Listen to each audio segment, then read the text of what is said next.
ustedes. Segunda de Corintios, capítulo 12, nos quedamos en el versículo 14, ¿verdad?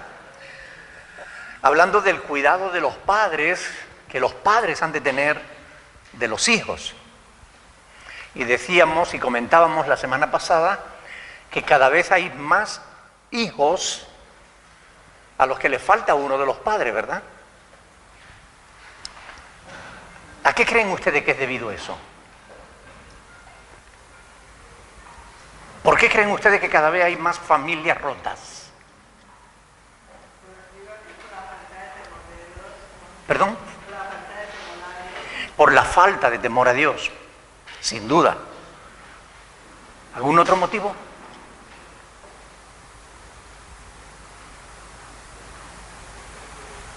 Piensen, ¿por qué creen que se rompen los matrimonios?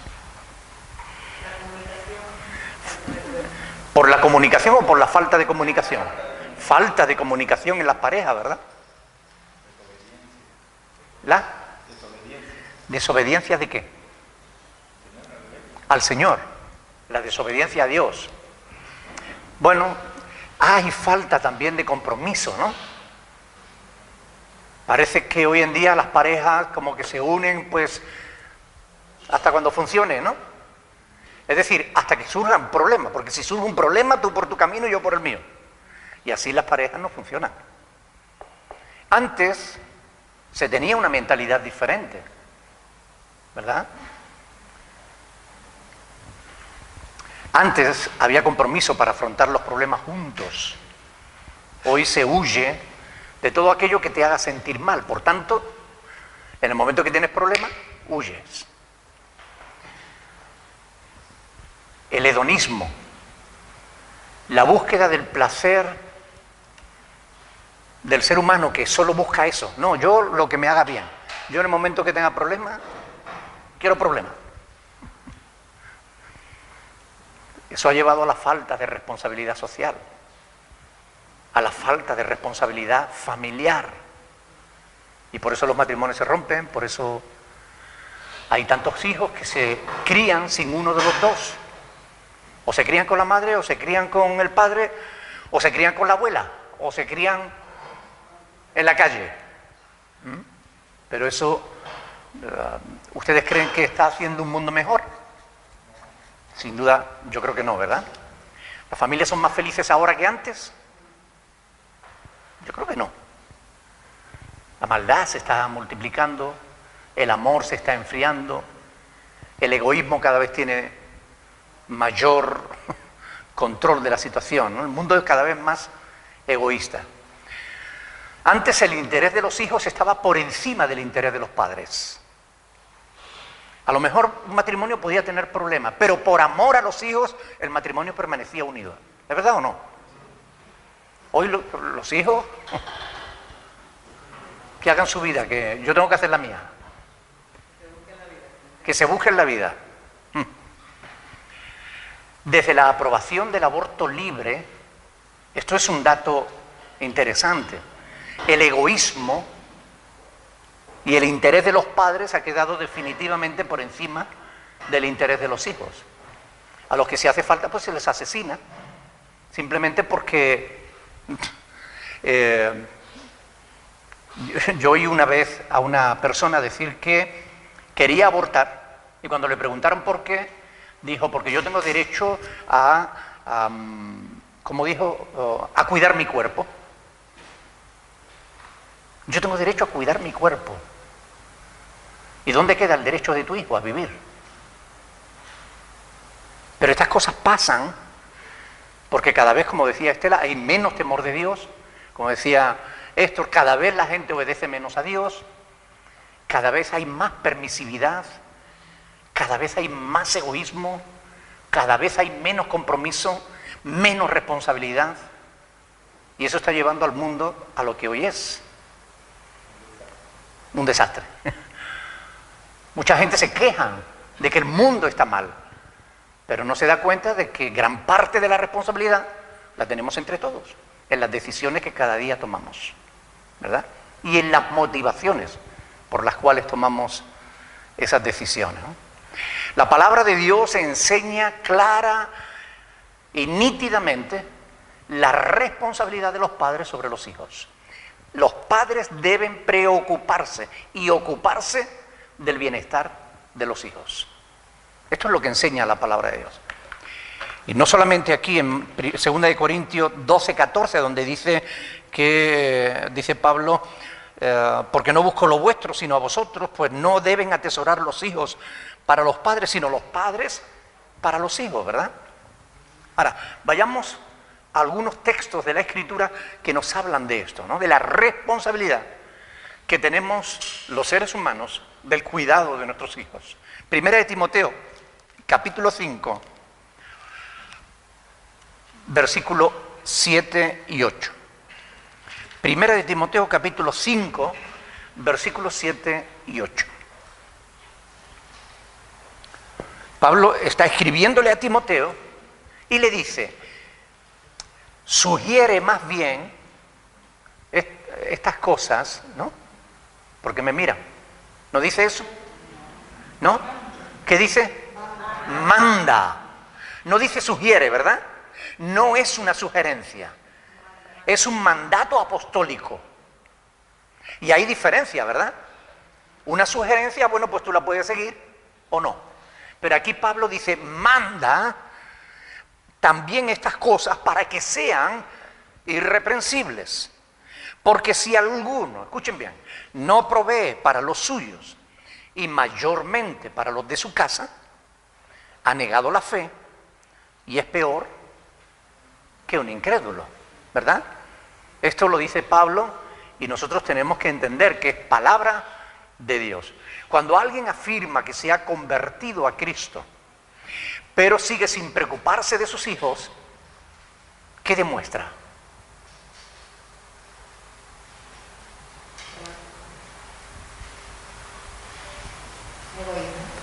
Egoísmo.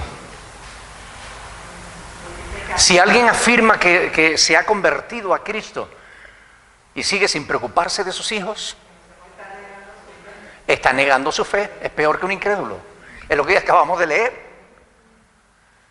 Si la Biblia dice que es peor que un incrédulo, es que está negando que realmente tenga fe.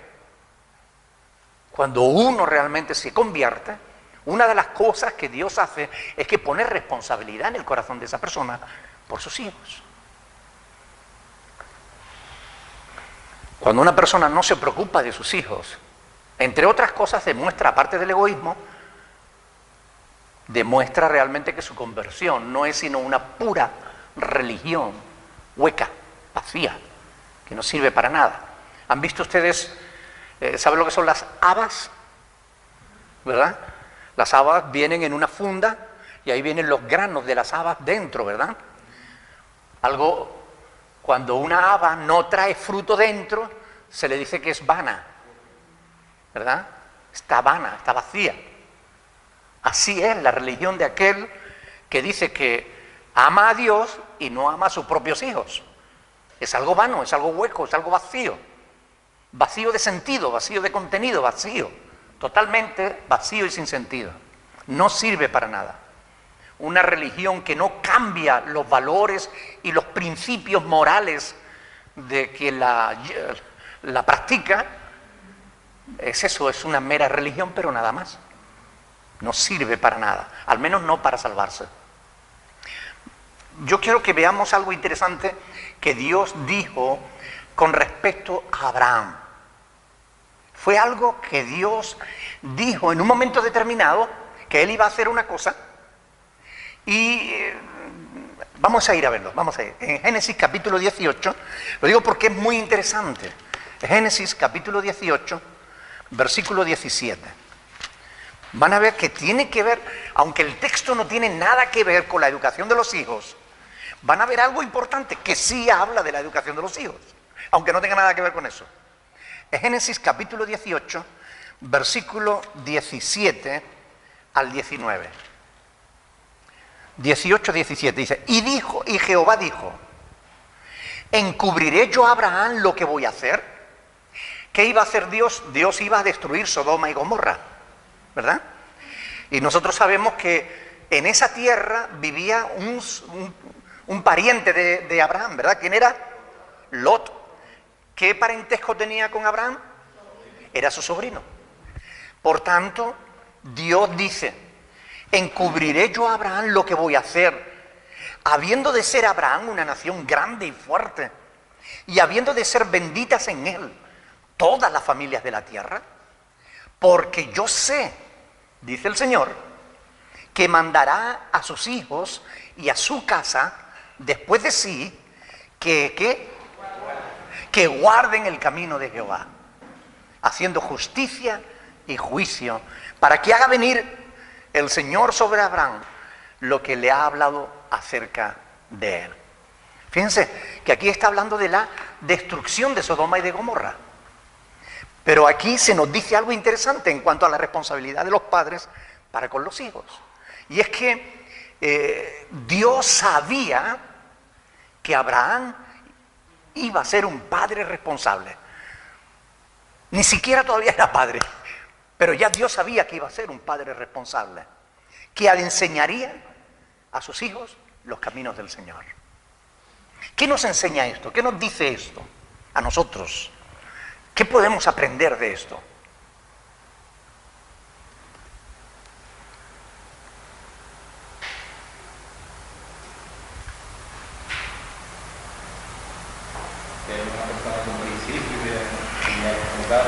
Sí, pero ¿qué podemos aprender nosotros de este pasaje? Aplicándolo a nosotros mismos.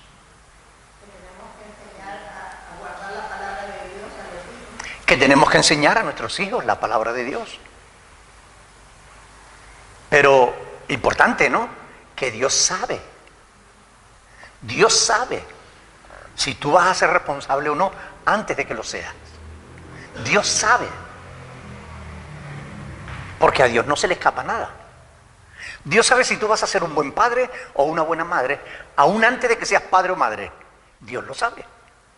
Dios sabe todas las cosas. Dios sabe si tú le enseñas a tus hijos o si le enseñarías a tus hijos la palabra de Dios. Y Dios sabe si no lo hicieras. Dios lo sabe. Así que Dios sabe lo que nosotros hacemos como padres o lo que podemos llegar a hacer como padres, sea bueno o sea malo. Dios lo sabe. ¿Qué sabe Dios de ti? Todo. Él conoce nuestra entrada y nuestra salida. Nuestro caminar, nuestro sentar, nuestro levantarnos. Él lo sabe todo. Y lo defiende ante la adversidad, ¿no? Dios sabe que eres un buen padre. Dios sabe que eres una buena madre. Y aquellas que todavía no son madres, Dios sabe si tú vas a ser una buena madre.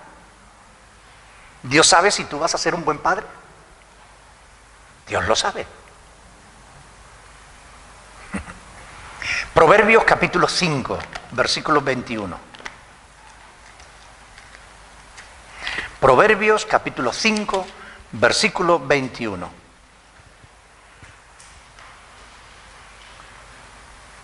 Esto es una declaración sobre la naturaleza de Dios. Proverbios 5, 21.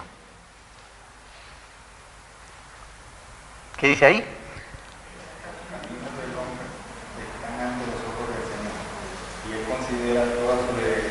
Porque los caminos del hombre están ante los ojos del Señor. ¿Han visto que muchas veces nosotros bromeamos diciendo te vigilo, te veo? Bueno, pues los caminos del hombre están ante los ojos de Dios. Él nos está viendo en todo momento, ¿verdad? Y Él considera alguna de sus veredas. Todas. Dios considera. ¿Qué significa que considera? Que juzga, que determina si es correcta, si no es correcta. Él considera, Él analiza lo que tú haces. Él sabe lo que tú haces o lo que dejas de hacer. Por tanto, si somos hombres responsables que nos preocupamos de nuestros hijos, Dios lo sabe. Si somos mujeres responsables que cuidamos de nuestros hijos, Dios lo sabe. Si somos hombres o mujeres irresponsables, Él lo sabe. No hay nada que se le escape a Dios. Hebreos capítulo 4, versículo 13. Fíjense que aquí el autor de Hebreos está hablando de la palabra de Dios y de tal, y dice en el 12, ¿verdad? Dice, porque la palabra de Dios es viva y eficaz, y más cortante que toda espada de dos filos, y penetra hasta partir el alma y el espíritu y la coyuntura, y los tuétanos, y discierne los pensamientos y las intenciones del corazón. Dice, y no hay cosa creada que no sea manifiesta en su presencia. Antes bien, todas las cosas, todas, están desnudas y abiertas a los ojos de aquel a quien tenemos que dar cuenta. Todas las cosas están desnudas y abiertas ante los ojos de aquel a quien tenemos que dar cuenta. No hay nada que se oculte de Dios. Sabemos que todos podemos cometer, y de hecho hemos cometido errores en la vida, ¿verdad? También como padres hemos cometido errores. Pero Dios diferencia cuando tú cometes un error a cuando tú practicas un error. Esto es algo importante que nosotros debemos tener cuidado. Tú puede que caigas en cometer un error, pero no debes practicar un error. Y esto es muy importante entenderlo. Debemos luchar contra los errores. Si hemos cometido un error, debemos arrepentirnos y rectificar. No podemos dejarnos arrastrar por el error. Debemos luchar contra eso. Aprender y continuar con la tarea de ser padres y madres responsables. Nosotros sabemos por Deuteronomio, ¿verdad?, que Dios encarga a los padres la educación espiritual de los hijos. Un pasaje que todos conocemos, ¿verdad? Lo hemos leído muchas veces, Deuteronomio capítulo 6, del 6 al 7. Ahí Dios pone la responsabilidad de los padres sobre la educación espiritual de los hijos. Pero esa no es la única responsabilidad que tenemos para con nuestros hijos. La única responsabilidad no es traerlos a la iglesia o enseñarles la palabra de Dios. Los padres asumimos muchas más responsabilidades para con nuestros hijos. ¿Sí o no? Por ejemplo,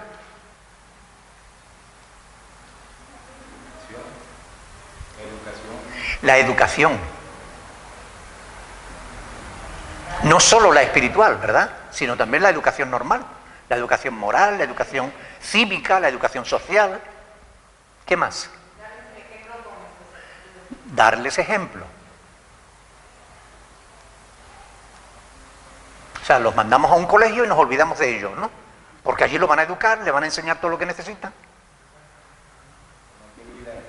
¿Qué más responsabilidades tenemos para con ellos? ¿Proveerles de qué? Alimento, cuidados, vestidos, cuidados de salubridad. Nuestra responsabilidad es mucha. Disciplinarlos.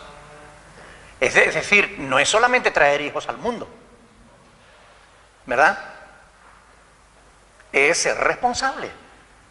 Y eso implica mucho más que solamente enseñarle Biblia o mandarlo al colegio. Significa que nos tenemos que ocupar de ellos, de su bienestar, en todos los sentidos. En todos los sentidos. Y la palabra de Dios nos hace responsables de eso. ¿Cuál creen que es el mayor problema que tienen los padres hoy en día a la hora de educar a los hijos? ¿Perdón? ¿Disciplina o falta de disciplina? Falta de disciplina.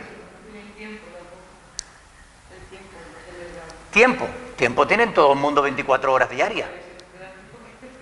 La cuestión no es el tiempo, sino cómo lo administramos.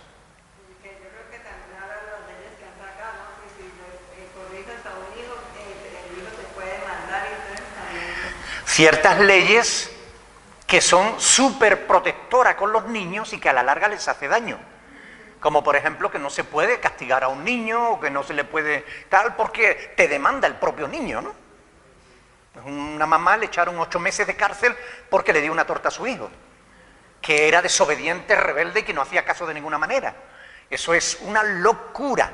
A quien debería meter preso es al que dictó esa ley. Porque eso es absurdo, ¿verdad? Ahora, el mayor problema que los padres tienen hoy en día a la hora de educar a los hijos, yo creo, es mi opinión personal, que creo que es que nadie puede dar lo que no tiene.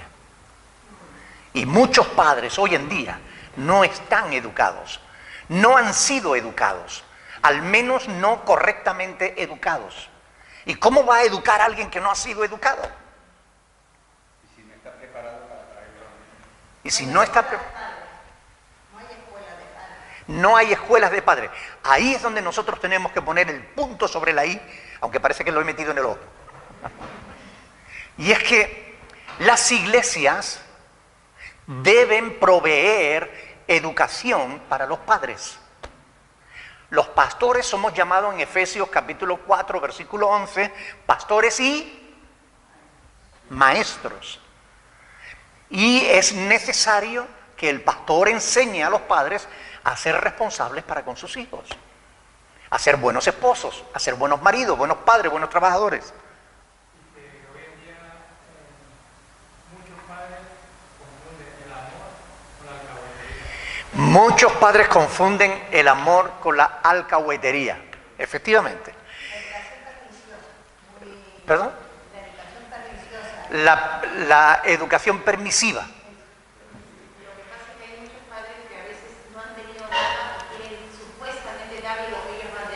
Ajá. Y eso es consentirles ya. La ley del péndulo. A nosotros nos faltó de todo, yo le doy de todo a mi hijo. A mí me castigaron mucho, yo no castigo nada a mi hijo. Y esa ley del péndulo no favorece a los hijos, les perjudica también. Todo debe ser equilibrado, ¿verdad? Toda verdad debe ser equilibrada con otra verdad. Si bien es cierto que no es bueno dar palos a los hijos, excesivo, también es cierto que no corregirlo en absoluto también es malo. Claro. Por eso es muy importante lo que decía, ¿no? O sea, como pastores nosotros tenemos el deber de enseñar a la iglesia a ser buenos padres. Es nuestro deber. Y la iglesia, es el deber de la iglesia poner por obra la multitud de pasajes que nos hablan de estas cosas, porque la Biblia es un manual de vida y la Biblia nos enseña a ser buenos maridos, a ser buenos padres, a ser buenos hijos, a ser buenos en lo que hagamos, en lo que tengamos que hacer. Y como tenemos la instrucción en la palabra, esa instrucción debe ser dada. Lo que pasa es que hoy en día parece que lo único que las iglesias quieren oír es de promesas y de bendiciones, no de responsabilidades. Y es una pena que haya iglesias donde se enseñe sobre la educación y la importancia que esto tiene para con los hijos, y que cuando hay una reunión de familia, cuando hay un estudio de pareja, cuando hay una reunión para educar a los hijos, no vengan a la iglesia. Es una lástima, porque esa falta va contra ti, va contra tus hijos. Es importante entender que somos responsables delante de Dios y que un día vamos a tener que rendir cuentas delante de Él si hicimos bien o si hicimos mal. Nuestra responsabilidad, en cuanto a nuestra responsabilidad para con nuestros hijos. Debemos ser capaces de educar a nuestros hijos en el temor de Dios. Pero no hay nada peor que exigir a nuestros hijos lo que nosotros no somos capaces de dar. No podemos exigirle a nuestros hijos que sean buenos cristianos si nosotros no lo somos. Yo sé de niños que corrigen a sus padres. Papá, eso no se dice. Mamá, eso no está bien. Los niños corrigiendo a los papás. Eso no debiera darse. Porque como muy bien decía antes Cecilia, Los padres debemos ser ejemplo de los hijos, no los hijos de los padres. Ellos vienen detrás, deben seguir nuestro ejemplo. Pero ¿qué ejemplo le damos nosotros a nuestros hijos? ¿Somos buen ejemplo para nuestros hijos? Se puede ser una buena temática para la reflexión, ¿no? Podríamos coger a lo mejor un folio en blanco y poner a ver en qué estoy siendo responsable, en qué estoy fallando. Y a lo mejor eso nos puede ayudar a darnos cuenta de que podemos mejorar como padres o como madres, podemos mejorar nuestra relación con nuestros hijos. ¿Creen que es importante eso o no? ¿Por qué? Porque es una didáctica directa de enseñar al hijo, inculcándole la buena costumbre, la buena... Sí, pero ¿por qué es importante eso? Porque para un futuro, para que ellos crezcan también sigan el ejemplo. Para que en el futuro ellos crezcan. O bueno, el presente, o Para corregirnos a nosotros mismos en qué estamos fallando y en qué estamos acertando. Pero sobre todo porque es la voluntad de Dios. Es la voluntad de Dios. Y hay multitud de pasajes que nos exhortan a ser buenos padres, a ser responsables para con nuestros hijos. ¿Ustedes creen que los hijos se dan cuenta de las incoherencias? Es decir, cuando nosotros decimos una cosa y hacemos otra. ¿Se dan cuenta los niños o no? No se les escapa ni una. No se les escapa ni una. Los niños son muy listos. Y si tú le dices eso no está bien, y tú lo haces, te van a llamar la atención. Te van a decir, ¿y tú por qué lo haces? Hay pocas cosas que avergüenzan más. También ese es un ejemplo, un mal ejemplo para los niños, porque cuando crezcan porque el niño siempre imita al padre o a la madre. Claro. Están ahí pendientes. Entonces, seguro que vean a los padres, ellos es lo que reflejan en nuestros amigos. Claro. Los niños detectan la hipocresía. Pero si tú eres hipócrita, le estás enseñando a tu hijo a ser hipócrita. Si tú dices no tienes que hablar mal de nadie, pero él te escucha a ti hablando mal de otra persona, él te llamará la atención, pero acabará haciendo lo mismo que tú. Por eso es muy importante esto, ¿no? Es importante que nosotros seamos buenos padres, buenas madres. Tenemos la obligación de corregir y de disciplinar a nuestros hijos. Vamos a ver un pasaje del Antiguo Testamento también muy interesante que tiene que ver con esto. Primera de Samuel, capítulo 3. Primera de Samuel, ustedes van a entender por este pasaje que Dios no le quita importancia a la educación de los hijos. Primera de Samuel, capítulo 3, versículo 11. Vamos a leer de ahí en adelante. Para Dios este es un tema muy importante porque hay multitud de pasajes que hablan de esto. Dice, y el Señor dijo a Samuel, he aquí haré yo una cosa en Israel. Es decir, Él iba a hacer algo, Dios iba a hacer algo. Dice, a quien la oyere le retiñirán los oídos. Aquel día yo cumpliré contra Elí. ¿Quién era Elí? El sacerdote. Yo cumpliré contra Elí todas las cosas que he dicho sobre su casa, desde el principio hasta el fin.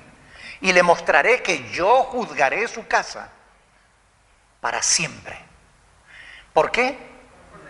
Por la iniquidad que él sabe. Escuchen bien. Por la iniquidad que él sabe. O sea, Elí estaba haciendo algo mal y él sabía que estaba mal. Y Dios también lo sabía. ¿Recuerdan que a Dios no se le escapa nada? ¿Verdad? Pero dice, yo le mostraré que juzgaré su casa para siempre por la iniquidad que él sabe. Porque sus hijos han blasfemado a Dios y él no los ha estorbado. Es decir, no los corrigió. Claro, ahí está haciendo alcahuete. Dice, porque sus hijos han blasfemado a Dios y Él no los ha estorbado. Por tanto, yo he jurado a la casa de Elí que la iniquidad de la casa de Elí no será expiada jamás, ni con sacrificios, ni con ofrendas.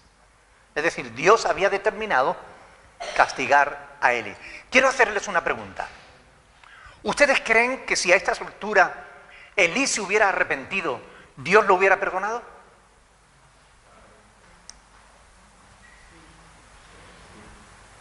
Sí. Aunque Dios había tomado la determinación de castigarlo, si Elí se hubiera arrepentido, Dios hubiera frenado su juicio contra Elí. Y vamos a ver por qué. Pero es interesante ver cómo señala aquí que Elí sabía lo que estaba haciendo era malo. Ahora vamos a ver los versículos del 15 al 18. Dice, y Samuel estuvo acostado hasta la mañana y abrió las puertas de la casa del Señor, y Samuel temía descubrir la visión a Elí. Recuerden que Samuel era un crío apenas, un muchachito, y Dios le revela a él que va a actuar, va a juzgar a Elí, y que ha determinado su juicio. Dice, llamando pues Elí a Samuel, le dijo, hijo mío Samuel. Y él respondió, heme aquí. Y Elí dijo, ¿qué es la palabra que te habló? Te ruego que no me la encubras. Así te haga Dios y aún te añada, si me encubrieres palabra de todo lo que habló contigo. Es decir, Elí sabía que Dios le había hablado y quería saber qué era lo que le había dicho. Y Samuel, ¿qué dice? Se lo manifestó todo, sin encubrirle nada. Entonces él dijo, fíjense la respuesta de Elí, Jehová es que haga lo que bien le pareciera.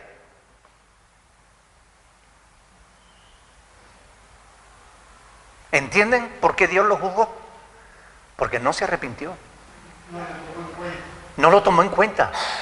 En vez de arrepentirse, de llorar y suplicar a Dios, Señor, perdóname, voy a tener cuidado, voy a corregir a mis hijos, no hizo nada de eso. Habiendo sido advertido por Dios. ¿Recuerdan a Nabucodonosor? ¿Verdad? Nabucodonosor se levanta una mañana, mira por el balcón de su castillo y ve su imperio y dice, todo esto lo he conseguido con la fuerza de mi poder. Y Dios le envía un profeta y le dice, no, Nabucodonosor, arrepiéntete, porque si no Dios te lo va a quitar todo. Es Dios quien te lo ha dado y Dios te lo puede quitar. Durante un año estuvo Nabucodonosor en temor a Dios y no hizo nada. Pero una mañana, que ya se había olvidado de él, de aquello que le habían dicho el Señor, se levanta y de nuevo dice, porque yo y la fuerza de mi brazo ha conseguido todo esto. ¿Y qué pasó? Dios lo juzgó. Lo juzgó, lo volvió loco y lo tuvo 7 años viviendo como un animal. Porque aquel que reprendido endurece la cerviz es un animal. Es que es peor que un animal. Lo tuvo comiendo hierba 7 años hasta que se arrepintió. Pero Nabucodonosor se arrepintió. En cambio Elí, siendo sacerdote, conociendo a Dios, no se arrepintió. Jehová es, haga lo que bien le pareciere. Elí no solo sabía que estaba haciendo mal, fue advertido por Dios. Y miren, si aquí hay un tema interesante aquí. Mire, en el capítulo 3, versículo 2, se dice que aconteció un día que estando Elí acostado en su aposento, cuando sus ojos, ¿qué?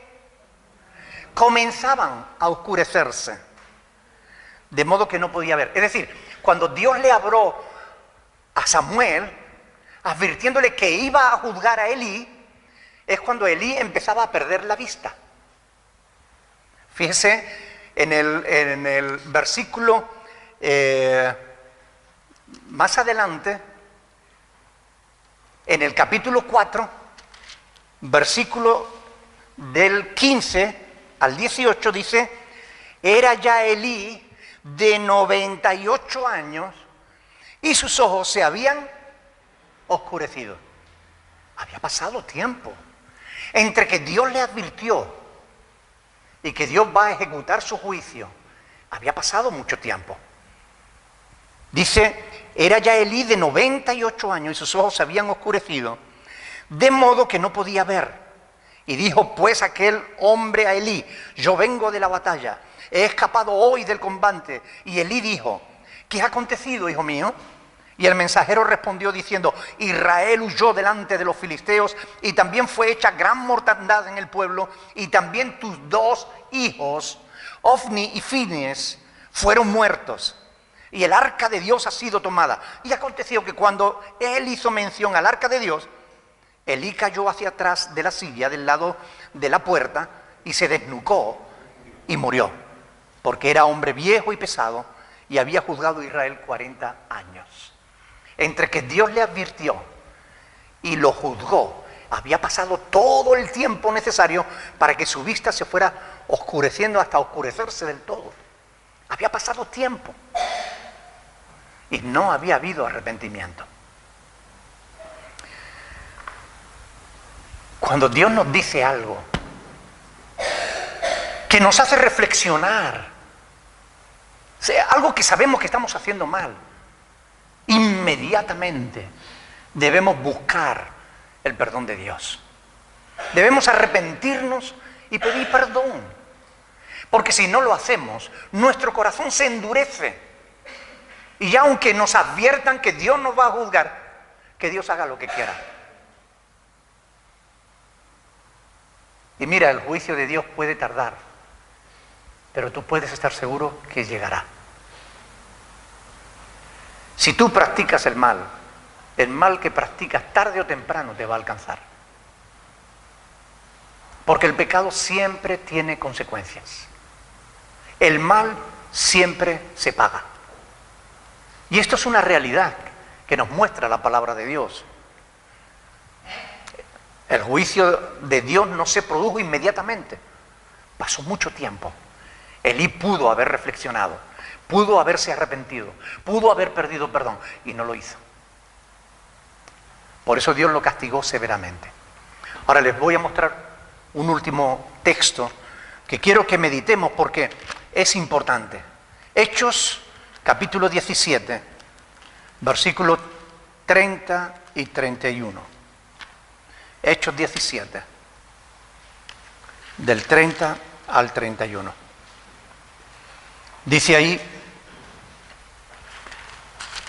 pero Dios, habiendo pasado por alto los tiempos de esta ignorancia, ahora manda a todos los hombres en todo lugar, ¿qué manda?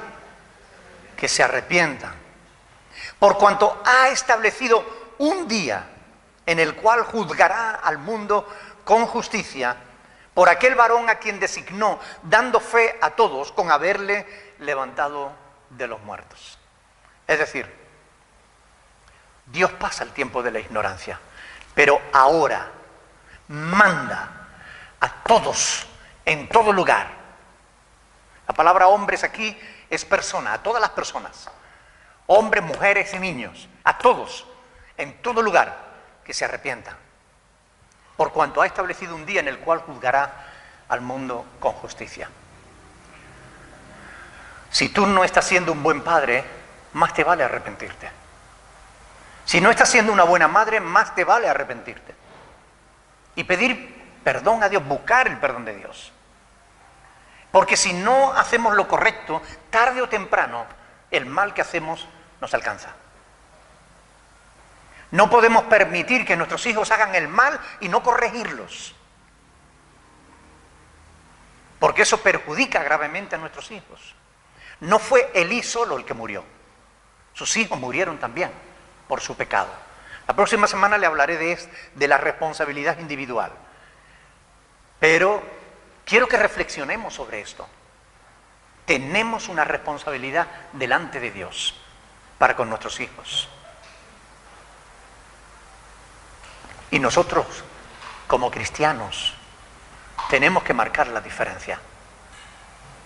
Si yo me llamo cristiano, tengo que vivir como cristiano. Tenemos que arrepentirnos de nuestros pecados. Tenemos que buscar el perdón de Dios. Y está disponible. La sangre de Cristo que fue vertida en la cruz del Calvario hace 2000 años sigue siendo hoy eficaz para el perdón de tus pecados. Porque Dios ha dejado escrito que si confiesas tus pecados, Él es fiel y es justo para perdonar tu pecado y limpiarte de toda maldad. ¿Qué te impide acudir a Dios? ¿Qué te impide arrepentirte de tus pecados? ¿No le das importancia? ¿Para ti es lo mismo que tus hijos actúen bien que actúen mal? No es lo mismo, para Dios no es lo mismo. Y vamos a ver la próxima semana un tema interesante relacionado con esto. Pero hoy baste decir que Dios demanda de todos nosotros que actuemos con responsabilidad. Amén. Porque es la voluntad de Dios. Porque es lo mejor para nuestros hijos. Si les amamos, corrijámoslo, enseñémosle. ¿Alguna pregunta? Bueno, pues la próxima semana, si Dios quiere, seguiremos con el tema. Vamos a ponernos de pie y damos gracias a Dios por su palabra que cada día nos enseña cuál es la voluntad de Dios para nuestras vidas. Vamos a orar. Vamos a pedirle a Dios que nos ayude a ser buenos padres, buenas madres. Vamos a darle gracias a Dios por las instrucciones que nos ha dejado en la Escritura. Amén. Alguien que quiera orar, por favor. Padre, de verdad que te damos gracias por la palabra que has dado para la reflexión. Te damos lugar que tú nos ayudes a tener en cuenta que especialmente queremos pedirte que nos ayuden a ser los padres, a ser ejemplo, a ser testimonio de nuestros hijos, no de palabras, sino de hechos. Gracias porque eres bueno y nos das una nueva oportunidad día a día sin arrepentirnos. Ayúdanos a recordar estas cosas a lo largo de esta semana y ponernos serios con Jesús. Amén. Dios los bendiga, mis hermanos. Solamente